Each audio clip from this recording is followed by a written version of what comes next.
ఈ వస్త్రం ఇలానే కంటిన్యూ చేస్తారా మళ్ళీ మీరు? ఓన్లీ గుడి వరకు మాత్రమే పరిమితం, బయట కాదు. బయట ఎక్కడైనా నేను శ్మశానాలకు వెళ్తే కానీ, శ్మశానాల్లో పూజలకు కానీ, లేదంటే ఇంకా నేను యాత్రల్లో కానీ దుస్తులను ధరించను. టెంపుల్కి వచ్చి నా పరమశివుని అమ్మవారిని దర్శించుకునేటప్పుడు మాత్రమే, ఆ గుళ్ళల్లో మాత్రమే ఆ ఒక 10 నిమిషాలు 20 నిమిషాలు దర్శనం అయ్యేంతలోపు నా ఒంటి మీద దుస్తు వస్తుంది, ఇదే దుస్తు వస్తుంది. ఏపీలో తిరిగారు, తెలంగాణలో తిరిగారు, కర్ణాటక, కేరళ పోయారు, మధ్యలో యూపీ, మధ్యప్రదేశ్ కూడా పోయారు. ఏ రాష్ట్రంలో మీకు ఆ గౌరవం ఉంది, ఆ ప్రోటోకాల్ ఉంది, ఆ పద్ధతులు ఉన్నాయి? అన్ని రాష్ట్రాలలో ఉన్నాయి. తెలంగాణలో కూడా త్వరలోనే వస్తుంది, రప్పిస్తాను కూడా.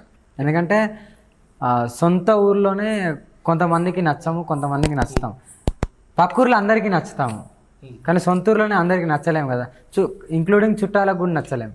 నచ్చేలాగా మనం ఉండాల్సిందే, ఇంకా తప్పదు. ఎందుకంటే లోక కళ్యాణం చేయాలంటే మనం కొన్ని సాక్రిఫైస్ చేయాలి.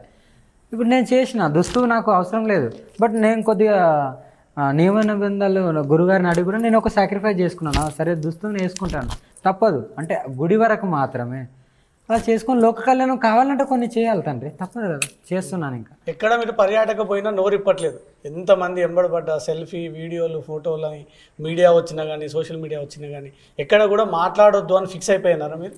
అంతే కదా, ఓన్లీ జీ తప్ప వేరే దానికి నేను మాట్లాడాను. ఎందుకు అట్లా? అంటే నన్ను ప్రశ్న నుండి ప్రోత్సహించేది మీరే కాబట్టి, ధర్మం గురించి కూడా మీరు చెప్పినంత ఏ మీడియా కూడా చెప్పలేదు కాబట్టి నేను మీ మీడియా ముందు మాట్లాడుతున్నాను.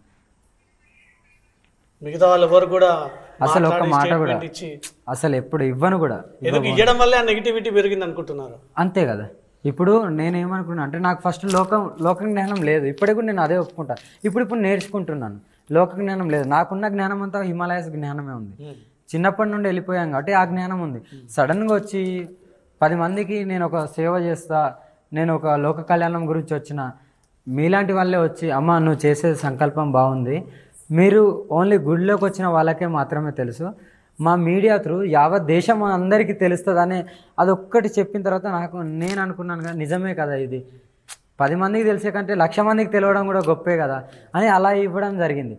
అది ఈరోజు ఇలా అవుతుందని కూడా అన్నారు కాబట్టి అడగాల్సి వస్తుంది. ఇంట్లో నుంచి వెళ్ళిపోయాను అంటున్నారు. అసలు ఇప్పటివరకు ఆ ఫ్యాక్ట్ రివీల్ చేయలేదు మీరు. అంటే మీ కుటుంబ సభ్యులు రకరకాలుగా చెప్తుంది, మళ్ళీ మీ వ్యక్తిగత విషయం అన్న మీరు అనుకున్న ఫ్యాక్ట్ ఏంటి అనేది ఒకసారి చెప్తే ప్రజలందరికీ అది అర్థమయ్యేది. నేను ఇప్పుడు మీ జీవాళ్ళు అడిగితే నేను ఏదైనా ఓపెన్ ఫ్యాక్ట్గా చెప్తాను. నేను వేరే వాళ్ళతో నాకు అవసరమే లేదు, వేరే మీడియా ముందుకు కూడా పోను నేను, అది గ్యారెంటీ. ఇంకా ఇంకోటి ఏంటంటే నేను 7 years ఉన్నప్పుడు వెళ్ళిపోయాను హాస్టల్ నుండి. భగవంతుడు పిలిచాడు నన్ను, ఏదో గురువు గారు కూడా సడన్గా వచ్చి ఆ టైంలో తీసుకెళ్ళాలి. భగవంతుని ఆశీస్సులతోనే నేను వెళ్ళాను. ఆయన తీసుకెళ్ళిండు, వెళ్ళాను. వెళ్ళిన తర్వాత గురువుగారు ఆయన కలిచారు. కలవడం కూడా అది ఊరికే కాదు, ఆయనే స్వయంగా పిలిచారు. పిలిచి ఇట్రా బేటా అని పిలిచి, ఎందుకు వచ్చావు, ఎక్కడి నుండి, అప్పుడు అంటే ఏడ్చుకుంటుండే, అప్పుడు ఆహారం లేకుంటే ఏం లేకుండే. కానీ భగవంతుడు తీసుకెళ్ళిందని మనం ఎవరూ ఆపలేం. ఎలా ఇప్పుడు ఒక అమ్మ ఉన్నది, మా పిల్లోడు తప్పిపోయిందంట, ఎట్లా తప్పిపోకూడదు కాదు, ఆయన సంకల్పం ఉంటుంది. ఎక్కడికి చేరదీయాలో అక్కడికి చేరుతారు. అలాగే నన్ను కూడా చేర్చుకున్నాడు, ఒడిలో చేర్చుకున్నాడు, శిక్షణ ఇప్పించాడు. ఇంకో తండ్రిని, జ్ఞానం ఇచ్చే తండ్రిని పరిచయం చేసి ఇంకో శిక్షణలో ఇంకో జీవితం ఇచ్చారు. నామకరణ చేశాడు, పిండ ప్రదానం పెట్టారు, అన్నీ ఏదైతే అఘోరులకి నాగసాధులకు జరుగుతాయో అని చేశారు. ఇంకోటి కూడా నేను ఏం చెప్తున్నానంటే, నేను 7 years పోయింది, అది గురుగారు కలిసింది, అదంతా దైవ సంకల్పం ఇప్పటికి కూడా.